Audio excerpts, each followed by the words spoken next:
नमस्कार, मैं सुनीता गोदारा, मेरे YouTube चैनल पर आपका स्वागत है।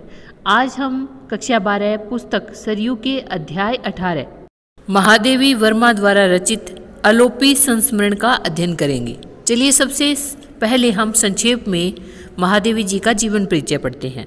इनका जन्म 1907 ईस्वी में फर्रुखाबाद में एक प्रतिष्ठित घराने में हुआ। छायावादी काव्य धारा के 4 स्तंभ माने जाते हैं: प्रसाद, पंत, निराला और महादेवी वर्मा। इनमें महादेवी वर्मा का विशेष स्थान है। ये आरंभ में ब्रजभाषा में लिखती थी, फिर मैथिली शरण गुप्त की खड़ी बोली की कविताओं से प्रभावित होकर के ये खड़ी बोली हिंदी में रचनाएं लिखने लगी। अतीत के चलचित्र और स्मृति की रेखाएं नाम से आपके संस्मरण और रेखाचित्र प्रकाशित हुए। इनके अतिरिक्त नारी समस्याओं पर श्रृंखला की कड़ियां नामक निबंधों का संग्रह तथा अन्य अनेक कविता संग्रह प्रकाशित हो चुके हैं। इनके कविता संग्रह हैं निहार, रश्मि, नीरजा और सांध्य गीत। अलोपी एक संस्मरण है। संस्मरण में सम प्लस स्मरण, स्मरण यानी याद करके लिखना, यानी जिसका लेखक या लेखिका के साथ घनिष्ठ संबंध होता है और जो लेखक का करीबी होता है, जिसे लेखक अच्छी तरह से जानता है, उसके गुणों, उसके दोषों को, उसके व्यक्तित्व, उसके चरित्र को भली प्रकार से वह जानता है, उसको याद करके जब लेखक शब्दबद्ध करता है तो उसे संस्मरण कहते हैं। महादेवी वर्मा ने जो अलोपी संस्मरण लिखा है, यह पाठ अलोपी देवी द्वारा प्रदत्त नेत्रहीन किंतु स्वाभिमानी पुरुष अलोपी का संस्मरण है। तो चलिए हम इस अलोपी की कहानी को जानते हैं। महादेवी वर्मा बताती है कि जब बैसाख का महीना था और बहुत ज़्यादा गर्मी पड़ रही थी, लेखिका है वो अपनी किताबों में व्यस्त थी। तभी वे बताती हैं कि दिन का 3रा पहर था। तभी बाहर से एक आवाज़ आती है। तो लेखिका सोचती है कि इस समय कौन आया होगा, लेकिन उसकी आवाज़ से ऐसा लगता है जैसे कोई भिखारी आया है। लेकिन उस समय लेखिका को उसका आना है वो अच्छा नहीं लगता है कि ये कोई वक्त थोड़ी है भिखारी के आने का। उस समय लेखिका के जो नौकर होते हैं वो भी अपनी अपनी कोठरी में आराम कर रहे होते हैं। तो लेखिका है वो बाहर जाना नहीं चाहती, लेकिन जब उसकी आवाज़ से ऐसा लगता है कि कोई भिखारी आया है, तो लेखिका को अपने बचपन में माँ की कही हुई बात याद आ जाती है। माँ लेखिका को बताती है कि हमारी शिष्टता की परीक्षा तब नहीं होती जब कोई बड़ा अतिथि हमारे पास आता है और हम उसका आदर सत्कार करते हैं, बल्कि हमारी शिष्टता की परीक्षा उस समय होती है जब कोई एक भूला भटका भिखारी हमारे द्वार पर आ जाता है और हमसे दया चाहता है। और अगर हम उस भूले भटके भिखारी पर दया कर देते हैं, हम उसे कुछ दे देते हैं, तो वो हमारी शिष्टता है। लेखिका ये जब सब सोचती है, इतने में भिखारी है वो कई बार आवाज़ लगा चुका था। तो लेखिका है वो अपनी शिष्टता का, परीक्षा का ध्यान रखते हुए जब बाहर आती है तो देखती है एक बिल्कुल कमज़ोर, हड्डियों का ढांचा सा बना हुआ और फटे पुराने कपड़े पहने हुए एक 6-7 वर्ष का बच्चा है। वो लाठी को एक ओर से थामे हुए आगे बढ़ रहा है और उसके पीछे है वो ऊंची धोती और मेली बंडी में बिल्कुल कंकाल सा बना हुआ एक व्यक्ति जो अंधा है, जो लाठी के सहारे एक लाठी से टटोलते हुए आगे बढ़ रहा है, उसका अनुसरण करता जा रहा है। यानी वो बच्चा चल रहा है, उसी के सहारे वह भी पीछे पीछे उसके चल रहा है। तो इस तरह से जब लेखिका ने उसको देखा और जब यह देखा कि वह अंधा है, तो लेखिका के मुँह से कोई शब्द ना निकल सके और वो एकटक उन्हें देखती रह गई। वह एक भिखारी नहीं था, बल्कि अलोपी था, जो कि वहाँ महादेवी वर्मा के पास काम न मांगने के लिए आया था कि उसे वहाँ पर रख लिया जाए। और वह क्या काम करेगा, उसकी आगे लेखिका है वो कहानी बता रही है। अलोपी के पिता का नाम काची था और उनके बहुत समय तक संतान नहीं हुई थी। तो उन्होंने अलोपी देवी के द्वार पर जाकर मन्नत मांगी। अलोपी देवी लेखिका के अनुसार एक कंजूस देवी थी, जिसने जो दान तो देती थी लेकिन अपनी ख्याति प्राप्त करने के लिए, वो ये नहीं देखती थी कि जो व्यक्ति मुझसे मांगने आया है उसकी आवश्यकता क्या है। अलोपी देवी तो अपनी ख्याति चाहती थी, तो उसने भी काची की बात है वो स्वीकार कर ली। तो काची की प्रार्थना पर उनके एक पुत्र हुआ, लेकिन वह हुआ नेत्रहीन। माता पिता ने सोचा कि अलोपी देवी ने हमारे साथ कितनी कंजूसी की है, यानी हमें पुत्र दिया और वो भी अंधा। तो उन्होंने अलोपी देवी के नाम पर ही अपने पुत्र का नाम रख दिया अलोपी दीन, ताकि जो और भी याचक जो अलोपी देवी से प्रार्थना करने के लिए जाएं तो वो सावधान हो जाएं। अब अलोपी दीन है वो 23 वर्ष का हो चुका था और अलोपी के पिता की भी मृत्यु हो चुकी थी। माँ है वो तरकारियाँ लेकर फेरी लगाती थी और बेटे को भी अच्छा नहीं लगता था कि मेरे होते हुए माँ है वो घर घर जाकर के तरकारियाँ बेचे। तो साग और तरकारियाँ सब्जी बेचने वाले एक ताऊ ने उनसे कहा कि तुम्हें एक काम है वो मिल सकता है, तुम महादेवी वर्मा के पास चले जाओ, जहाँ पर लड़कियों का हॉस्टल भी है, तो वहाँ पर तुम अच्छी सब्जियाँ बेच करके कुछ कमा सकते हो। तो ऐसा कहने पर महादेवी वर्मा के पास है वो अलोपी पहुँच जाता है।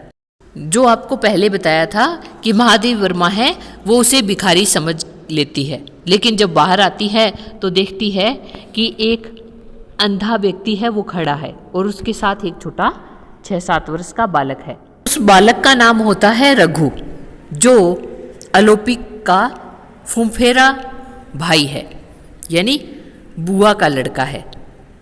और अलोपी है वो महादेवी वर्मा से काम मांगता है। तो महादेवी वर्मा उससे पूछती है कि तुम यहाँ कौन सा काम कर सकते हो। तो अलोपी है वो सब सोच समझ कर आया था, तो वह बोला कि आपके लिए यानी महादेवी वर्मा के लिए और छात्रावास की विद्यार्थिनियों के लिए वह गांव के खेतों से सस्ती और अच्छी तरकारियां लाएगा। तो लेखिका को लगा कि जिसकी आंखों के आगे अंधेरा है वह इन तरकारियों वाले व्यवसाय को यानी इस काम को वह कर्तव्य के साथ कैसे निर्वाह कर सकेगा। तो अलोपी है वो अपने फुफेरे भाई रघु की ओर संकेत करके बताता है कि हम दोनों हैं वो सम्मिलित रूप से इस कार्य को करेंगे। अब दूसरे दिन सवेरे ही एक हाथ से रघु को लाठी का छोर थामे और दूसरे से सिर पर रखी बड़ी सी छाबड़ी संभाले हुए आलोपी मालिक हो पुकारने लगा। अब वो महादेवी वर्मा के पास आकर अनुन्य विनय करके पूछने लगा कि आप मुझे बताओ कि आपको कौन कौन सी सब्जियां पसंद है। तो महादेवी वर्मा है वो कुछ बता नहीं पाती है, क्योंकि महादेवी वर्मा को कुछ सब्जियां तो डॉक्टर ने बंद कर रखी थी और शेष है वो यही नियम बना रखा था कि भक्तिन को जो अच्छा लगता है वही भक्तिन बना देती है। तो भक्तिन है वो भी एक लेखिका की सेविका होती है जो खाना बनाने के लिए रखी होती है। तो वो अपने हिसाब से ही खाना बनाती है। कुछ महीने है वो दही देती है, कुछ फल और कुछ खिचड़ी और कुछ दलिया, यही है। तो फिर लेखिका की कोई किसी सब्जी में किसी में कोई रुचि नहीं रह जाती है। फिर भी अलोपी निराश न हो, इसीलिए जो अलोपी महादेवी वर्मा के लिए लेकर आता है वो महादेवी वर्मा है वो रख लेती है। जब महादेवी वर्मा उसे पैसे देने लगती है तो अलोपी उनसे कहता है कि वह पूरा महीना होने पर ही पैसे लेगा। तो लेखिका कहती है कि इतने में तो मैं तुम्हारा हिसाब किताब है वो भूल जाऊंगी और लिखना है वो मुझे अच्छा नहीं लगता है। तो अलोपी महादेवी वर्मा से कहता है कि आप चिंता मत कीजिए, मुझे 10 तक पहाड़े भी आते हैं और कुछ हिसाब है वो मैं कर लेता हूँ, और साथ में छात्रावास की जो सब्जियाँ हैं उसका हिसाब तो मेट्रन है वो रख ही लेगी। अब वहाँ के जो महादेवी वर्मा के साथ के लोग थे या नौकर चाकर थे वे सभी इनका विनोद यानी हंसी उड़ाते थे। किनकी? अलोपी और रघु की, क्योंकि ये दोनों साथ रहते थे। तो महादेवी वर्मा एक वाक्य कहती है कि गिरा ए नयन नयन बिनुवानी, कि जहाँ वाणी है वहाँ नेत्र नहीं है और जहाँ नेत्र है वहाँ वाणी नहीं है।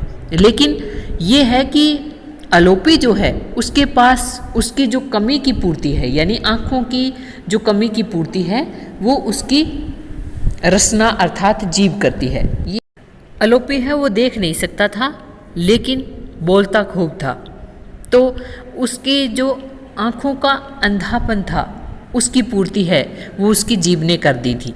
लेखिका के घर में जो नौकर चाकर थे और जो साथ रहने वाले थे वो इन दोनों को देख करके हंसते थे, लेकिन 2-4 दिन में ही अलोपी सबकी ममता का पात्र बन गया था और उसको वह स्वतंत्रता प्राप्त हो गई थी जो दूसरे नौकरों को नहीं मिल सकती थी। अब मेस के लिए आंगन के एक कोने में वह पैर फैलाकर बैठ जाता, तोलकर लाई हुई तरकारियां फिर वहाँ के बड़े तराजू में तोलने लगता और उसका स्पर्श ज्ञान इतना बड़ा हुआ था कि लौकी, कद्दू, कटहल इन सबको वह हाथ में लेते ही बता देता था कि इनका कितना वजन है। और इसके साथ ही साग तरकारियों के प्रकार और खेतों से संबंध के बारे में भी उसका ज्ञान है वो बहुत बड़ा हुआ था। और जो छात्रावास में छोटी बालिकाएं थी वो उसे घेर कर चिड़ियों की तरह उसके चारों ओर है वो चहकती रहती थी। वह उन बालिकाओं के लिए अमरूद, बेर आदि भी लाने लगा था। अब जब वह बालिकाओं के लिए अमरूद, बेर लाने लगा तो एक दिन कॉलेज के फल वाले ने शिकायत कर दी कि अंधा है वो फल लाकर बच्चों को बांटता है जिससे उसके व्यापार को हानि पहुंचती है। फिर महादेव वर्मा है वो अलोपी से पूछती है कि क्या यह सच कह रहा है, तो अलोपी है वो सिर हिला देता है। इसका मतलब यह है कि वो दाम लेता है और वो कहता है कि मैं तो स्कूल के समय तो वहाँ जाता ही नहीं हूँ, तो मेरे से इस फल वाले को भला क्या हानि हो सकती है। वहाँ पर उस समय छात्रावास की बालिकाएं हैं वो भी मौजूद होती है, लेकिन वे सब अलोपी के झूठ बोलने पर भी मौन रहती है। तो लेखिका है वो फिर अलोपी से पूछती है, तो अलोपी बताता है कि मेरे 8-9 वर्ष की चचेरी बहन थी जो मर चुकी है, लेकिन जब मैं इन बालिकाओं के स्वर को सुनता हूँ तो मुझे इनमें भी उस बहन का आभास होता है, तो मैं इनके लिए 2-4 अमरूद, बेर, जामुन है वो लेकर आता हूँ।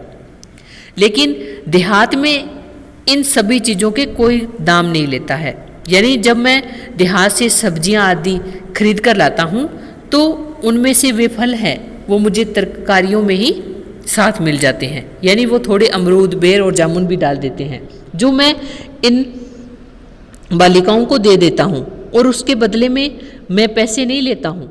अलोपी की ये बातें सुनकर लेखिका को अपने मन में ही अपने ही प्रति घृणा सी होने लगी कि उसने अलोपी के बारे में क्या सोच लिया। और आगे की लेखिका बताती है कि अलोपी को प्रकृति के भी किसी भी उपादान से कोई डर नहीं लगता है, यानी चाहे आंधी हो, चाहे वर्षा हो, चाहे सर्दी हो, चाहे गर्मी हो, वह किसी से भी नहीं डरता है और निडरता से अपना काम है वो करता जाता है। लेखिका बताती है कि एक बार हिंदू और मुस्लिम भाइयों के बीच में लड़ाई हो जाती है, यानी जब हिंदू मुसलमान की लड़ाई होती है तो कितना कोहराम मचता है। ऐसे समय में अलोपी है वो रोजाना से ज़्यादा दुगनी बड़ी डलिया है उसमें सब्जी लेकर आता है और एक बड़ी गठरी है वो रघु की पीठ पर भी लदी हुई है और वो आते हैं सुनसान रास्ते से। तो उनके ऐसे दुस्साहस से लेखिका है वो चकित हो जाती है और लेखिका क्रोध में आकर बोलती है कि तुम हृदय के भी अंधे हो, ऐसी अंधेरी गलियों में प्राण देकर कुछ स्वर्ग नहीं पहुंच जाओगे। यानी ऐसी अंधेरी गलियों में अगर इन हिंदू और मुसलमानों के बीच में जो झगड़ा हो रहा है उसमें कहीं बीच में तुम आ गए तो तुम्हारा क्या होगा। तो उस समय अलोपी है वो कुछ नहीं बोलता है। फिर बाद में वो बताता है कि मैं 2 दिन की तरकारियाँ ले आया हूँ और अब कहीं नहीं जाऊँगा।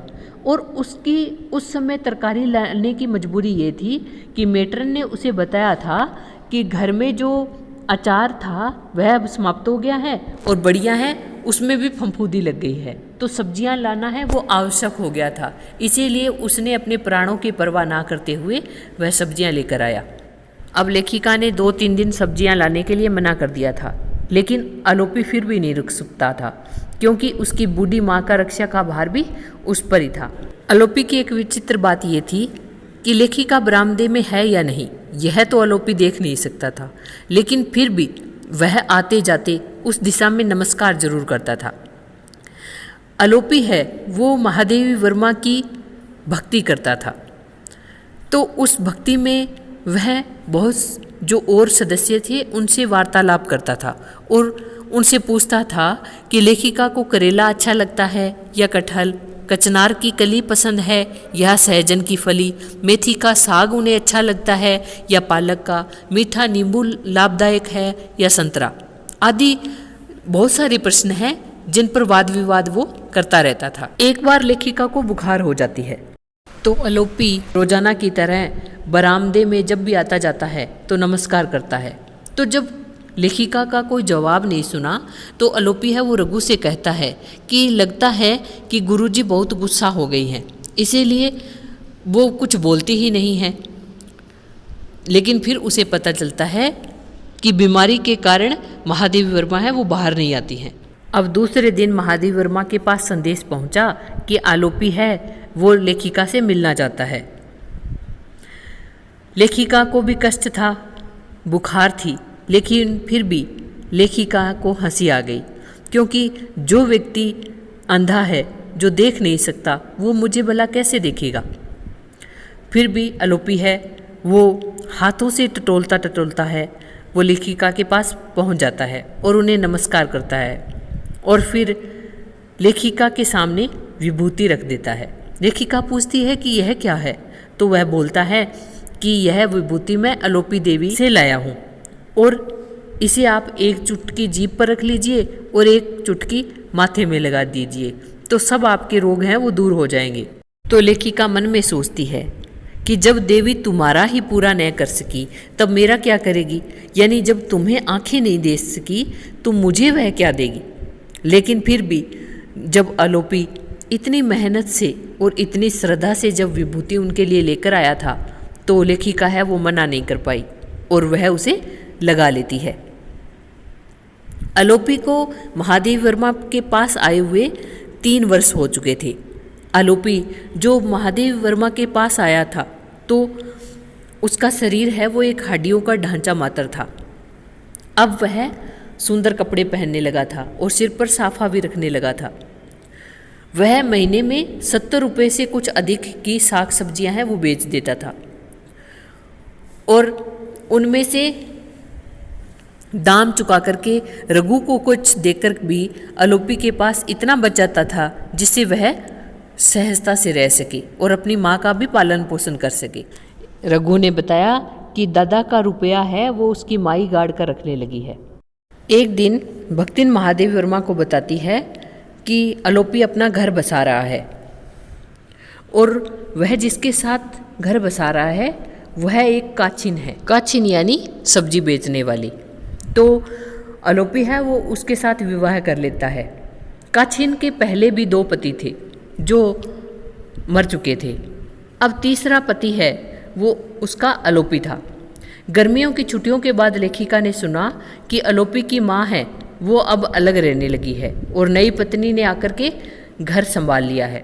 लेखिका को आलोपी की पत्नी को देखने का एक बार अवसर भी मिला तो लेखिका बताती है कि वह मंझोले कद की सुगठित शरीर वाली प्रौढ़ा थी और देखने में साधारण सी लगी, पर उसके कंठ में ऐसा लोच और स्वर में ऐसी आत्मीयता भरा निमंत्रण था जो किसी को भी आकर्षित किए बिना नहीं रह सकता।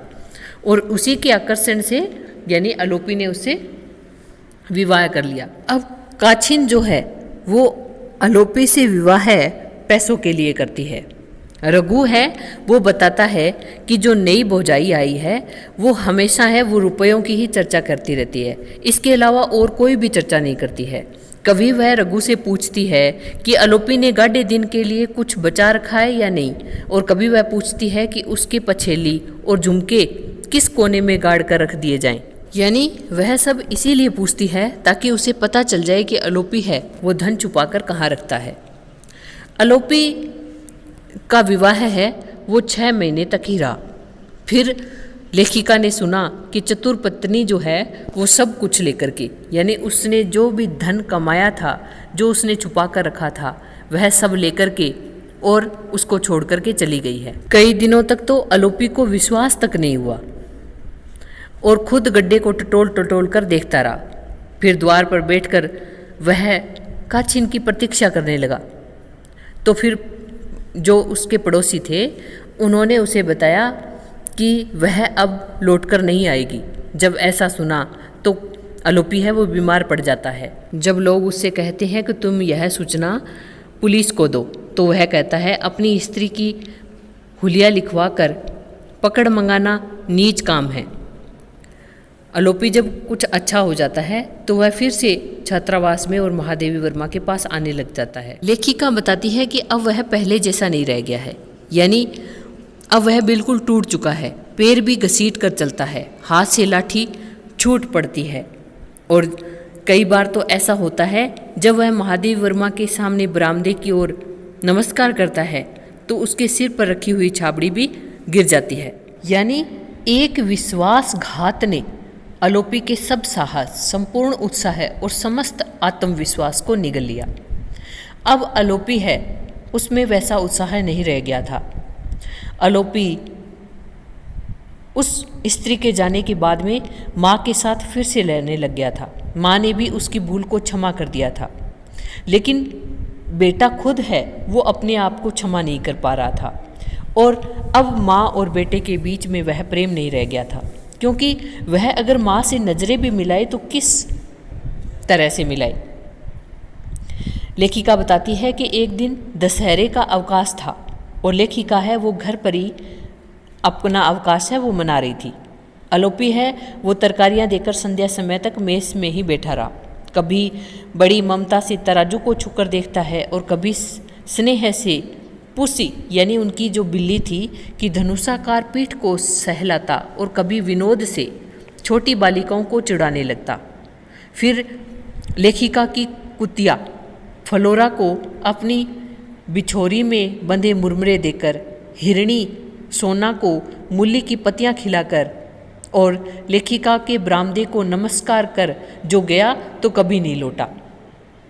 रघु है वो तीसरे दिन आकर के लेखिका को बताता है कि अलोपी है वो मर चुका है। अब आप देख सकते हैं अलोपी है जो खुद दीनहीन था, जिसके आंखें नहीं थी और पिता की मृत्यु हो जाने पर अंधा होने के बावजूद भी वह ईमानदारी और सजगता से अपना कार्य करना चाहता था। किसी के सामने भीख नहीं मांगना चाहता था। अपने अंधेपन की कमजोरी को उसने कभी सामने नहीं आने दिया और उत्साह और उमंग के साथ अपने जीवन कर्तव्य का निर्वाह कर रहा था। खुशी और प्रसन्नता के साथ अपना जीवन निर्वाह कर रहा था। माँ का भी पालन पोषण कर रहा था। लेकिन तभी लालची पत्नी की चतुराई और छलावे ने उसका वह स्वर्ग जैसा सुख है उसको खत्म कर दिया और पत्नी के विश्वासघात को वह सहन नहीं कर सका और बीमार हो गया और अलोपी की असमय मृत्यु हो गई। नेत्रहीन होते हुए भी वह कितना स्वाभिमानी था। तो आशा करती हूँ आपको ये पाठ अच्छा लगा होगा। अगर आपको मेरी वीडियो अच्छी लगी है तो मेरे चैनल को सब्सक्राइब करें, लाइक करें और शेयर करना ना भूलें। Thank you.